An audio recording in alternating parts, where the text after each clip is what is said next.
नमस्कार, खास मुलाकात में आपका स्वागत है। मैं हूं मनीषा सिंह। आज स्टूडियो में हमारे साथ मौजूद है बसपा प्रत्याशी भादरा से सुखदेव सिंह जी। सुखदेव सिंह, आपका हमारे स्टूडियो में आने के लिए बहुत बहुत धन्यवाद। आपको एमएलए का टिकट मिल चुका है, तो क्या कुछ कहना चाहेंगे आप, और आपने राजनीति की जो शुरुआत है किस तरह से की? हमने भादरा में बहन मायावती जी के आशीर्वाद से भादरा विधानसभा में मेरे को लगाया गया। तब से लेकर आज तक जितने भी मूलभूत सुविधाएं थी, जैसे लाइट के कनेक्शन नहीं मिल रहे थे जनता को, उनके लिए हमने अनशन किया। जो मुकदमे पेंडिंग थे दुष्कर्म के, SC ST के, उनके लिए हमने आमरण अनशन किया। और जो भादरा विधानसभा क्षेत्र की टूटी हुई सड़कें थी, उनके लिए हमने आमरण अनशन किया। और जनता के बीच में रहकर जनता की जो भी आवाज प्रशासन दबाना चाहता था स्थानीय नेताओं के दबाव में, उनको हमने उनकी आवाज को उठाकर प्रशासन से वो कार्य जो सही थे वो करवाए हैं जी, और आगे भी करवाते रहेंगे। जी सुखदेव सिंह, भादरा क्षेत्र में जो राजकीय माध्यमिक विद्यालय है वो वहाँ नहीं है, तो आपको टिकट मिल चुका है, तो आगे आप किस तरीके से क्या करेंगे कि भाई स्कूल वहाँ पर विद्यालय खुले? हमने बहुजन समाज पार्टी ने भादरा में ये घोषणा कर दी है कि अगर जनता का सहयोग रहा और विधानसभा में जाने का अवसर मिला तो राजकीय महाविद्यालय के लिए चाहे विधानसभा में अनशन पे बैठना पड़े तो भी हम बैठेंगे, वहां राजकीय महाविद्यालय बनवाएंगे। और एक भादरा में सबसे बड़ी प्रॉब्लम है खेल अकेडमी की। खेल अकेडमी भी नहीं है, तो युवा भाई हैं वो इधर उधर भटकते रहते हैं। एक खेल अकेडमी और राजकीय महाविद्यालय के लिए हम विधानसभा में पुरजोर से आवाज उठाएंगे, अगर हमें विधानसभा जाने का जनता ने मौका दिया तो। जी, आप स्पोर्ट्स एथलेटिक भी रह चुके हैं, तो क्या कहना चाहेंगे आप अपने करियर के बारे में, थोड़ा हमें बताइए। मैं स्पोर्ट्स में एथलेटिक्स में रहा हूं, राजस्थान का 4 साल तक सर्वश्रेष्ठ प्लेयर रहा हूं। और मैं युवा भाइयों की जो खेलों के प्रति उनकी उत्सुकता है उसको अच्छी तरह से समझता हूं, और उन्हीं की भावनाओं को समझते हुए मैंने 142 तो खेलों का आयोजन करवाया है गांव में, जैसे क्रिकेट है, कबड्डी है, वॉलीबॉल है, वो भादरा विधानसभा में करवाए हैं। और 2 फुटबॉल के राष्ट्रीय स्तर के बड़े टूर्नामेंट भी भादरा में करवाए हैं। उसमें अभी पिछले दिनों जो टूर्नामेंट राष्ट्रीय स्तर का था उसमें एक अंतर्राष्ट्रीय टीम नाइजीरिया भी आई थी, इसलिए वो मैच और भी रोचक रहे थे। और युवाओं को खेल के प्रति मैं खुद स्पोर्ट्समैन रहा हूँ, इसलिए उनके लिए मैं हमेशा लड़ता रहूंगा, चाहे वो सरकार कौन सी भी हो। उनकी आवाज उठाने के लिए सरकार के सामने विधानसभा में अगर मौका मिला जाने का तो जरूर आवाज उठाऊंगा, और ये खेल अकेडमी है भादरा में लेके आऊंगा। जी 200 विधानसभा क्षेत्र में जो भादरा है वो सबसे पिछड़ा हुआ है, तो किस तरीके से आपको, जैसे आप अगर जीत हासिल करते हैं तो आप क्या कुछ करेंगे इसके लिए? ये जो आज भादरा पिछड़ा हुआ है, आपने कहा 200 विधानसभाओं में, ये गलती जनता की नहीं है। ये जनता ने तो जनप्रतिनिधि चुने हैं, पर ये जनप्रतिनिधि जो हुए हैं उनकी ये गलतियां रही हैं। उन्होंने विधानसभा में आके आवाज ही नहीं उठाई, वो मौन धारण करके बैठे रहते हैं और विधानसभा का सेशन पूरा हो जाता है। जब तक यहाँ जो जनप्रतिनिधि चुन के विधानसभा में आता है वो वहां जनता की आवाज नहीं उठाएगा, मूल सुविधाओं के बारे में नहीं बताएगा, तो जनता क्या करेगी उसमें? आज पूर्व विधायक थे जो कांग्रेस के, उन्होंने जमीनों की दलाली का काम किया। वहां शमशान भूमि है, जो ये गोचर की भूमि है, चाहे कब्रिस्तान की भूमि है, चाहे स्कूल की भूमि है, वो सरकारी जमीनें लाट करा दी जनता को। और बाद में वो विपक्ष ने उनकी शिकायत की तो जनता के पास वो जमीन भी नहीं रही, और वो जनता के पैसे भी वो अधिकारी और वो पूर्व विधायक मिलके खा गए।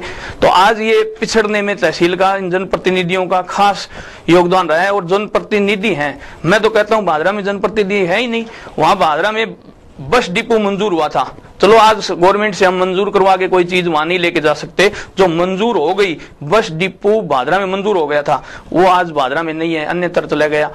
भादरा में RTO ऑफिस, वाणिज्य कर ऑफिस मंजूर हो गए थे, वो आज भादरा में नहीं है, दूसरी जगह चले गए। भादरा में CID विभाग का ऑफिस मंजूर हो गया था और खुल भी गया था, आज वो दूसरी जगह चले गया। ये जनप्रतिनिधियों की कमी के कारण आज ये स्थिति है, भादरा पिछड़ा हुआ बता रहे हो आप। ये जनप्रतिनिधियों की कमी है, जनता की कमी नहीं है। और अब की बार हमने घर घर ढाणी ढाणी जाकर, हर गांव गांव तक पहुंचकर ये जनता को बहुजन समाज पार्टी की जो रीति और नीति है उसके बारे में बताया है, और उनको ये याद भी दिलाया है कि बहन मायावती ने उत्तर प्रदेश में शासन किया, जो कथनी और करनी में एक ऐसी बहुजन समाज पार्टी है जिसके अंतर नहीं है, जो कहती है वो करती है। आज तक कांग्रेस BJP है, ये योजनाएं तो लागू करते हैं, पर वो योजनाएं लागू कर देते हैं कागजों में, जनता तक तो नहीं पहुंचती। आज बिजली, लाइट के बारे में और सड़क के बारे में और पानी के बारे में ये दोनों गवर्नमेंटें जब भी चुनाव होते हैं, चुनाव घोषणा पत्र में ये लिखते हैं सर्वप्रथम पहले प्राथमिकता हर घर घर डाणी डाणी पानी, सड़क और लाइट। पर मैं आपको बताना चाहता हूं कि भादरा विधानसभा क्षेत्र में ग्राम पंचायत सरदारगढ़िया है जिसको आज तक पानी पीने का कोई प्रबंध नहीं है और आज तक भी नहीं हुआ है। और ऐसे ढाणियां और गांव के गांव खाली पड़े हैं जो लाइटों की कम से कम 2000 फाइलें पेंडिंग पड़ी हैं और अब बिजली बोर्ड के लोग चक्कर काट रहे हैं पर वो फाइलें जमा नहीं कर रहे हैं, कह रहे हैं हमारे पास योजनाएं नहीं है। तो योजनाएं नहीं है तो ये बीजेपी और कांग्रेस चुनाव घोषणा पत्र में ये क्यों लिखते हैं कि सर्वप्रथम हमारी पहले प्राथमिकता। तो ये इनकी नीति है ना, नीति और रीति में फर्क है। मैं आपको छोटा सा उदाहरण देके बताना चाहता हूं कि अभी पिछले दिनों मोन्टेक सिंह जी अहलुवालिया, यूपीए अध्यक्ष सोनिया जी और हमारे देश के प्रधानमंत्री मनमोहन सिंह जी ने एक आंकड़ा जारी किया था कि ग्रामीण क्षेत्र में आप लोग 23 रुपए में आराम से जीवन व्यापित कर सकते हो। जो किसान दिन रात खून पसीना बहाता है, खेती करता है, वो तो 23 रुपए में आराम से जीवन व्यापित कर सकता है और शहरी इलाके में 33 रुपए में आप जीवन व्यापित कर सकते हो। तो मैं आज इस आपके स्टूडियो के माध्यम से इन गवर्नमेंटों, इन सरकारों को पूछना चाहता हूं कि प्रधानमंत्री जी, यूपीए अध्यक्ष जी, अगर 2 बार आदमी को दिन में चाय पीनी पड़ जाए तो 10 रुपए कप का लेते हैं, 20 रुपए तो वहीं पूरे हो गए। आज इनकी नीतियां ये हैं कि आज कोई भी दहेज का केस आ जाओ या कोई अपराध का केस हो जाओ, जो अपराधी जेल के अंदर जाता है उस जेल का खाना 35 रुपए से 85 रुपए तक का एक आदमी को परोसते हैं। ये इनकी नीतियां में नीति के कमी के कारण ही आज ये पोजीशन है। जो अपराधी अपराध करके जेल के अंदर जाता है उसको तो 35 रुपए से लेकर 85 रुपए तक की डाइट देते हैं और आम किसान जो दिन रात खेतों में मेहनत करता है और खून पसीना बहाता है उसको कहते हैं आप 23 रुपए में आप अपना जीवन व्यापित कर सकते हो। तो ये इन सरकारों की कमियां हैं। अभी आप देख लो, आज ये खाद्य बिल लागू कर रहे हैं राजस्थान में, इस पे आप देखो अभी 20 दिन पहले ही आयोजना आयोग के अध्यक्ष है मोन्टेक सिंह जी अहलुवालिया, यूपीए अध्यक्ष सोनिया जी और हमारे देश के प्रधानमंत्री जी, और वो एक राजकुमार बने फिरते हैं। गरीबों के बच्चे 1 मिनट गोदी में ले लेते हैं और फोटो खिंचवा लेते हैं। हम तो पूरा जीवन ही हमारा गरीबी में व्यक्त किया है। तो हम आपको बताना चाहते हैं वो लोग वहां बैठ के योजना बना रहे हैं कि अभी बहस चली थी कि इस भारत के अंदर 11% ही गरीब है। अगर 11% ही गरीब है भारत के अंदर तो 67% ये किसको दे रहे हैं खाद्य बिल की गारंटी? 67% वाला आंकड़ा सही है या 11% वाला सही है? ये इस स्टूडियो के माध्यम से मैं उन नेताओं से और उन गवर्नमेंट से पूछना चाहता हूं। इसलिए मैं जनता के बीच में हम जाकर बहन मायावती जी ने जो उत्तर प्रदेश में विकास कराए उनके बारे में बता रहे हैं। घर घर ढाणी ढाणी जाकर भाई बहन मायावती जी एक ऐसी है जो शासन बढ़िया दे सकती हैं और उनकी कथनी और करनी में अंतर नहीं है और होगा भी नहीं। उसी के नीति के, उन्हीं के आशीर्वाद से हम जनता के बीच जाकर उनकी सेवा करने के लिए दिन रात लगे हुए हैं। जी, जो युवा नेता है उनको आगे लाने के लिए आप क्या कुछ करेंगे जिससे कि जो युवा है वो वोट दें? युवाओं से मेरी अपील है और मैं उनको अपील करता भी हूं जाके गांव घर ढाणी, भाई आप लोग ज्यादा से ज्यादा वोटों के अंदर भाग लें, वोट डालें और जो हमारे घरों के अंदर बहन बेटियां हैं, औरतें हैं, वो वोटों भाग कम लेती हैं, उनको भी साथ लेकर, उनकी जिम्मेदारी बनती है वो उनको साथ लाकर वोट ज्यादा से ज्यादा डलवाएं ताकि जो वोट का सही अधिकार और हक है वो मिल सके। आज हमारे गांव में हम लोग जाते हैं तो काफी लोग बुजुर्ग कहते हैं कि बेटा पर्ची डालनी है मैं तो डाल देंगा, पर मैं उन लोगों को समझाता हूं भाई ये पर्ची नहीं है, जो वोट का अधिकार है ये हमें बाबा साहब अंबेडकर ने बहुत बड़ी लड़ाई लड़कर दिलवाया है जी। अगर बाबा साहब लड़ाई नहीं लड़ते तो आज हम जो गरीब हैं वो तो वंचित रहते इस वोट से। जो कांग्रेस ने योजना लागू की थी उन्होंने ये की थी कि उस समय का जो टैक्स पेयर है, जो टैक्स देता हो गवर्नमेंट को और जो लखपति हो उस टाइम का लखपति है उन्हीं को वोट गिरने का अधिकार है, गरीब जनता को वोट गिरने का अधिकार नहीं है। इस पर बाबा साहब ने बहुत बड़ी बहस लड़ी और बाबा साहब अंबेडकर के आज लड़ाई लड़ने के कारण उनकी जीत हुई और उसी जीत के कारण आज हमें वोट का अधिकार बाबा साहब ने दिलाया है और उसकी वोट की कीमत है वो हम जनता को बता रहे हैं जाके भाई ये वोट पर्ची नहीं है, एक बहुत बड़ी चीज है जिसके आगे लिखा जाता है आप अपना अमूल्य वोट देकर हमें सफल बनाएं, जिसकी कोई कीमत नहीं, वो चीज है। और वो अपना जो जनता है, जो बुजुर्ग हैं, जो बहन बेटियां हैं, वो आपका अपना पूरा 5 साल की सुरक्षा जिस नेता को सौंपती है, वो पावर है ये 5 साल के लिए, वो वोट उस चीज को कहते हैं, पर्ची नहीं है ये। जी, क्या आपको नहीं लगता कि राजनीति पर जो जातिवाद है वो हावी हो रहा है? आज राजनीति पर जातिवाद हावी हो रहा है। उदाहरण के तौर पे मैं आप लोगों को बताना चाहता हूं कि हमारे क्षेत्र में कॉमरेड थे, सीनियर कॉमरेड थे, पर वो जाति विशेष के न होने के कारण आज उनको टिकटों से वंचित किया गया है। और दूसरे जो स्वार्थ के लिए राजनीति करते हैं, कोई कॉलेज के आगे दरी बिछा ली, कोई भी ऑफिस के आगे दरी बिछा ली, 1000, 2000, 5000 रुपए लिए और दरी उठा ली, स्वार्थ की राजनीति कर रहे हैं। और वो स्वार्थ की राजनीति हो रही है जातिवाद को बढ़ावा देने के कारण।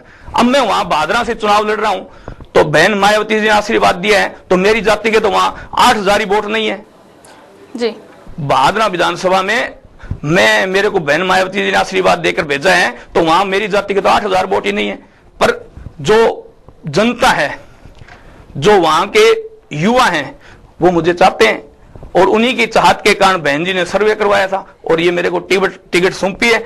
और मैं जनता का सही आशीर्वाद रहा, बुजुर्गों का, नौजवान साथियों का, माताओं बहनों का, तो मैं बहन जी की झोली में भादरा विधानसभा की सीट जरूर डालूंगा। उसके लिए मैं दिन रात मेहनत कर रहा हूं और जनता की मूलभूत सुविधा की जो भी आवाज है उसको कभी भादरा में दबने नहीं दूंगा, ये मैं वचन देता हूं। जी, बेमौसम बारिश के चलते किसानों की जो फसलें हैं वो बर्बाद हो गई, तो उनके मुआवजे को लेकर आप क्या कुछ कर रहे हैं? उनके मुआवजे के लिए हमने ज्ञापन लिखा है, राष्ट्रपति को भी लिखा है, राज्यपाल को भी लिखा है, SDM साहब के माध्यम से, और हमने मांग की है कि अतिशीघ्र मुआवजा दिया जाए।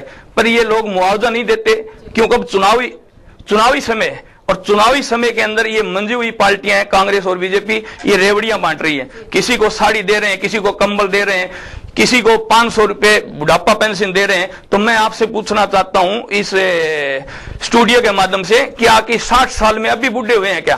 पहले कोई यहां बूढ़े नहीं थे क्या? पहले पेंशन क्यों नहीं दी? अब चुनावी समय आ रहा है, आज आचार संहिता लगने वाली है, उस समय ये रेवड़ियां बांट रहे हैं। तो मैं इस स्टूडियो के माध्यम से उन नेताओं से पूछना चाहता हूं कि आज जो आप योजनाएं लागू कर रहे हो वो आचार संहिता में धुल गई, काम पूरे कहां से करवाओगे जब आचार संहिता लग गई? जी, आप जनता को क्या संदेश देना चाहेंगे? जनता को मैं यही संदेश देना चाहता हूं कि रीति और नीति को समझते हुए जनता आने वाले विधानसभा चुनाव में बहुजन समाज पार्टी का हाथी वाला बटन दबाकर साथ दें, ताकि जो रीति और नीति कांग्रेस और बीजेपी की तरफ से सही नहीं थी उनको सही ढंग से लागू करें। और आने वाले विधानसभा के चुनाव बाद तुरंत ही लोकसभा चुनाव आ रहे हैं, तो उसमें बहन मायावती को एक बार इस देश की प्रधानमंत्री बनाएं, ताकि इस देश की अर्थव्यवस्था और जो गरीबी रेखा है वो गरीबी रेखा बिल्कुल ही खत्म ही हो जाए, गरीब नाम की कोई चीज नहीं रहेगी। मैं यकीन से आप लोगों को कहता हूं कि बहन मायावती जी को इस देश का एक बार PM बना दिया तो गरीबी नाम ही खत्म हो जाएगा। भाई इतने गरीब हैं, इतनी 11% हैं, 67% हैं, गरीबी नाम की कोई चीज नहीं रहेगी। इसलिए विधानसभा और लोकसभा दोनों चुनावों में बहुजन समाज पार्टी का साथ दें। आप लोगों का साथ देने के लिए हम लोग और बहन मायावती जी हमेशा आप लोगों के बीच में रहेंगे। जय भीम, जय भारत। जी, बहुत बहुत धन्यवाद, आप हमारे स्टूडियो में आए और आपने हमसे बातें की। फिलहाल खास मुलाकात में इतना ही। आप देखते रहिए टाइम TV राजस्थान। नमस्कार।